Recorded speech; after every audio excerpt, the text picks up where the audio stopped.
So every day ಅಲ್ಲಿ ಮ್ಯೂಸಿಕ್ನ ಅಳವಡಿಕೆ ಮಾಡ್ಕೊಳ್ಳೋದು ಒಳ್ಳೇದು ಅಂತೀರಿ? ಎವ್ರಿ ಡೇಲಿ ಪ್ರತಿಯೊಂದು ಮನುಷ್ಯ ಒಂದಲ್ಲ ಒಂದು ರೀತಿ ಮ್ಯೂಸಿಕ್ ಅಳವಡಿಕೆ ಮಾಡಿಬಿಡ್ತಾರೆ, ಗೊತ್ತೋ ಗೊತ್ತಿಲ್ವೋ. Sound of water, sound of air, they listen to their favourite songs. So music is there in every day's aspect. ಅದು ನೀವು ಹೆಂಗೆ ಎಕ್ಸೆಪ್ಟ್ ಮಾಡ್ಕೊಳ್ತೀರಾ? ನಾನು ಹಾಡು ಕೇಳ್ತೀನಿ, ಇನ್ನೊಬ್ರು ನಾನು ಡ್ಯಾನ್ಸ್ ಮಾಡ್ತಾ ಇರ್ತೀನಿ, ಜೊತೆಗೆ ಮ್ಯೂಸಿಕ್ ಹಾಕ್ಕೊಂಡಿರ್ತೀನಿ ಅಂತಾರೆ, ಇನ್ನೊಬ್ರು ಇನ್ಸ್ಟ್ರೂಮೆಂಟ್ಸ್ ಕಲ್ತ್ಕೊಂಡಿದ್ದೀವಿ ಅಂತಾರೆ.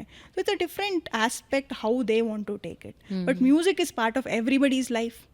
Even our government at the central is also saying Indian ಕಲ್ಚರ್ಗೆ, ಇಂಡಿಯನ್ ಮ್ಯೂಸಿಕ್ನ, ನಮ್ಮ ದೇಶದ ಸಂಸ್ಕೃತಿ ಇದಕ್ಕೆ ನಾವು ಒಂದು ಅವಶ್ಯಕತೆವಾಗಿ ಒಂದು ಇಂಪಾರ್ಟೆನ್ಸ್ ಕೊಡಬೇಕು. Everybody is talking about it. ಅದನ್ನ ಒಂದು ಸ್ಟ್ರಕ್ಚರ್ಡ್ ಫಾರ್ಮಲ್ಲಿ ನಾವು ಮಾಡ್ತಾ ಇದ್ದೀವಿ.